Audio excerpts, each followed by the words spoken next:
Hey everybody, welcome back to Outdoor Inspirations. This is a follow-up revised video of my fountain upgrades that I did. All the materials that I'm going to be using are down in the description below. This one's jam-packed with a little more lighting. The landscape lighting I added around the fountain. You'll see some cool upgrades I did for the plantings as well. And we did some really neat stonework around all my bed borders. So hope you guys enjoy this video. If you like what you see, smash that like button. It really helps us get more videos out there to you guys just like this one. All right, so let's get into it. Can we take it back to 95 before we had this drama? Hey everybody, welcome to Outdoor Inspirations, where we give you pro tips to help keep you inspired outdoors. And welcome to my home. I'm Kevin, and this is a fountain I built a while back. And if you hadn't seen that build, I'll put a link in the description below. But today I'm going to show you a little bit of cleaning activity as we open it up for spring. And I had a lower volume pump before when I initially installed it, and I wasn't happy with the amount of water spilling over. So as you see here, this is an upgraded pump, and I'm going to open it up and show you what I use to get that volume. And what's cool today is I'm going to show you how we can adjust that volume from the freedom of just standing and putting our hands in the top of the water with this ball valve. This ball valve will let us regulate that pressure and let it be subtle or all open and gushing. Because one thing that I was having issues with this upgraded pump was it was splashing too much water, and I was getting spillage, and I had to refill the reservoir too often. So I'll show you that. Some basic cleaning supplies, CLR or mild soap and water for the outside element with a nice gentle brush or sponge. Some knee pads because we're going to get down and dirty on our hands and knees. And we're going to cut the PVC pipe to fit this new ball valve. So you want a set of PVC cutters or a hand PVC saw. And I'm going to also upgrade my fountain today with this really nice underwater light that's going to get a lot of lumen output from below and just really make a magnificent look at night. We built this with this large plastic reservoir underneath. And what's cool about this one, it's got trap doors built all the way around it. So we can just take off one or two panels. You can see the leaves kind of develop down and find their way down under the rock. In order to remove this pump, like during the winter, etc., you're going to want it easily accessible right from your edge line. See this groove? That's where the cord, power cord goes down, and here goes your pump, right?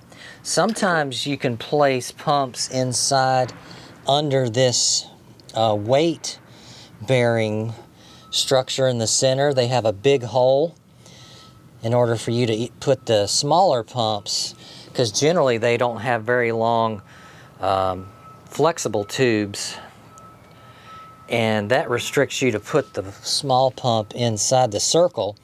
I would go ahead and not do that, and I would buy an extra flex hose that's longer so you can keep it on this outside element.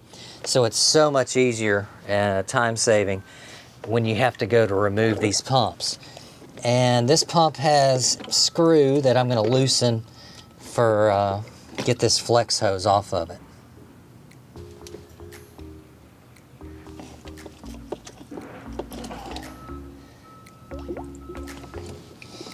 All right, here's our pump.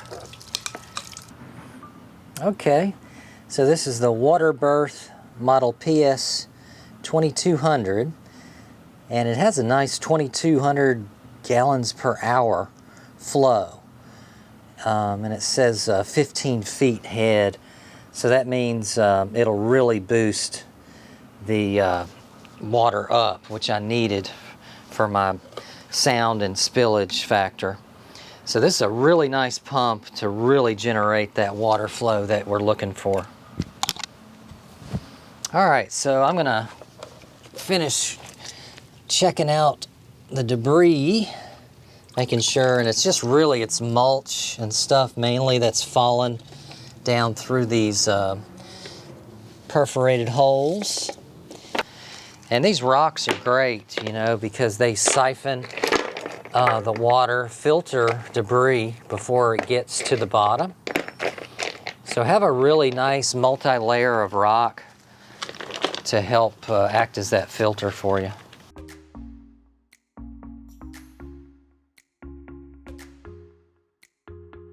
Next step, let's clean the inside and have a handy bag or something tarp next to your fountain ready.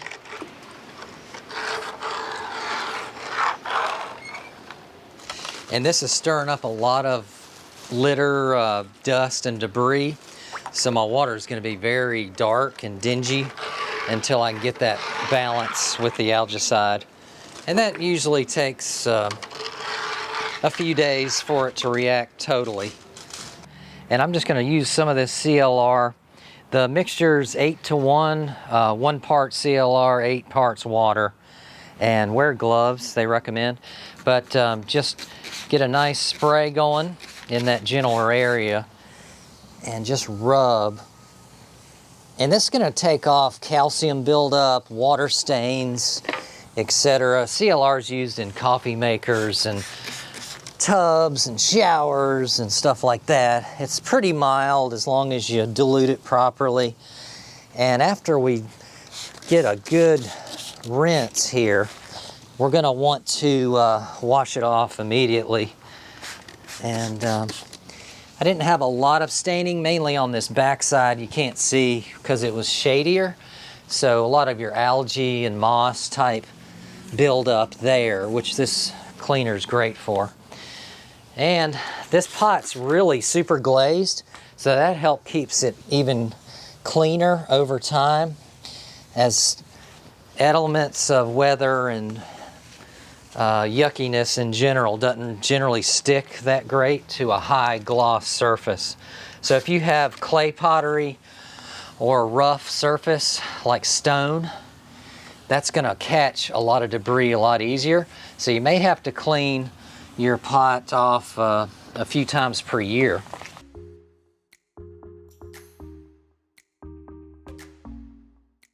Okay, so these are really nice waterproof fixtures that come with a really nice long lead. And the first thing we'll do is add our MR16 fixture by unscrewing 4 Phillips heads here. Take the top off. Notice there's a gasket here. Make sure you don't lose that. That's gonna keep the water out. Just reach in. So here's your lamp socket. That'll accept the MR16 lamp that you get.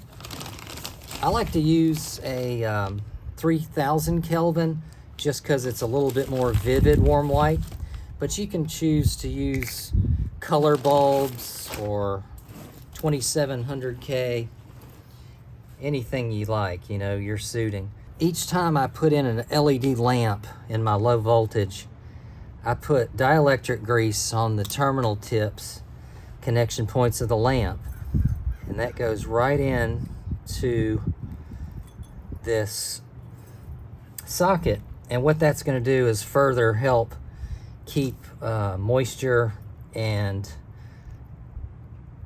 debris away from the connection itself. It's not a big deal with these submersibles, but it's just one extra step we always do in our outdoor lighting business. All right, and then you just simply put the top back on.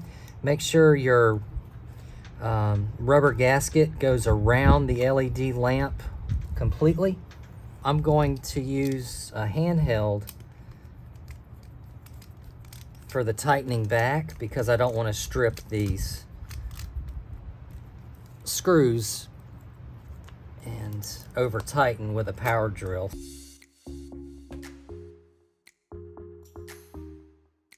Okay, placement wise, you know, as close to the center as possible you can get. These are really nice fixtures because you can adjust the angle as this base sits down on your floor. So I'm going to get it pretty much straight up and tighten down. And then I'm going to submerge it. Now we are just putting the wire straight over. And I'm going to get a little bit wet here, but okay. Now, I do have a cord, you know, sitting over the top. And if you watch the build video that we did previously, there is a way to fish a wire through when you do your mainline tubing. So consider that if you haven't built your fountain yet. But in this case, I'm going to hide it on the wall side because people walk around this way in the front. So I'm not worried about them seeing this cord.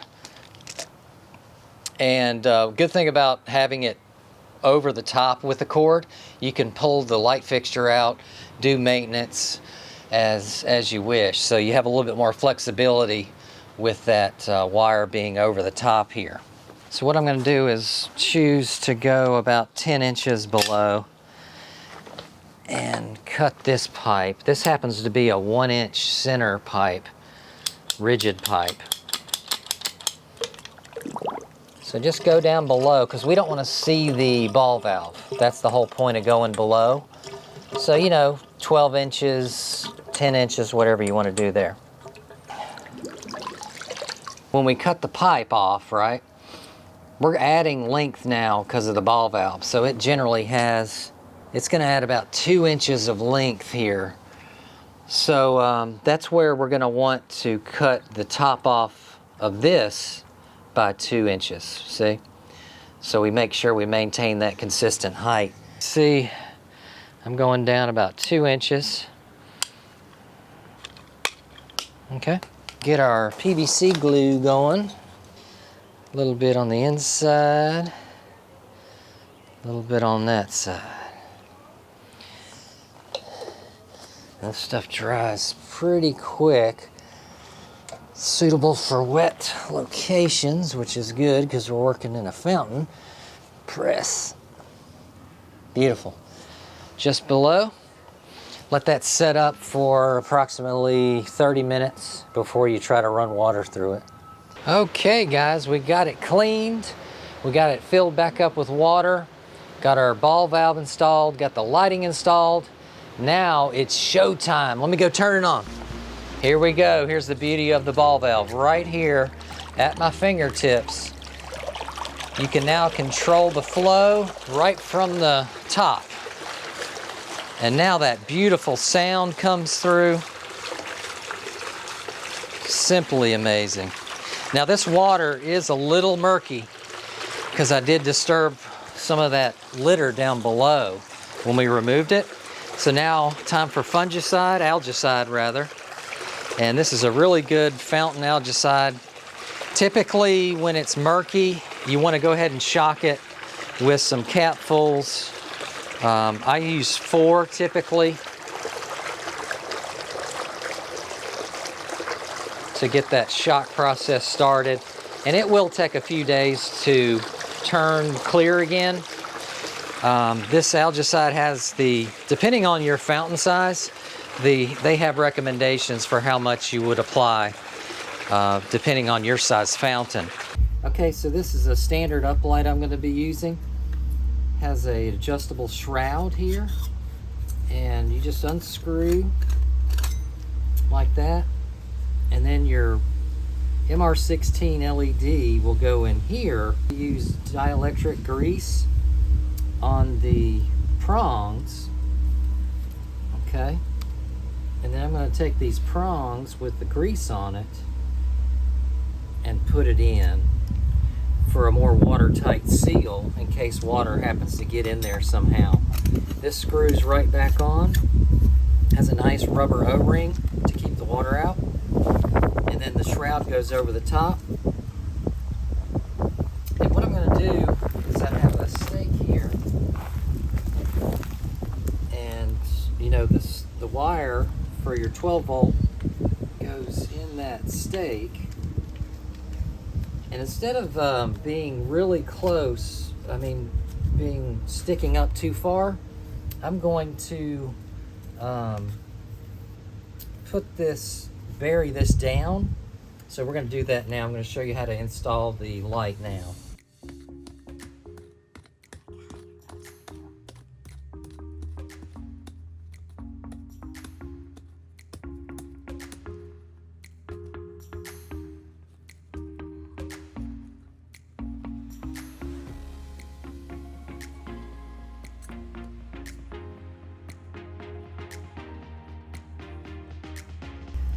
So now we're going to make the light connection. Here's my power lead that provides the power for the landscape lighting. And then here's the lead from the fixture. All right. So what you want to do is get a pair of wire strippers, right? And get you some leads stripped off. These are really quick clines. I really like cline tools. For landscape lighting, here's my power end, and make sure your power's off when you're adding lights. So there's no power right now.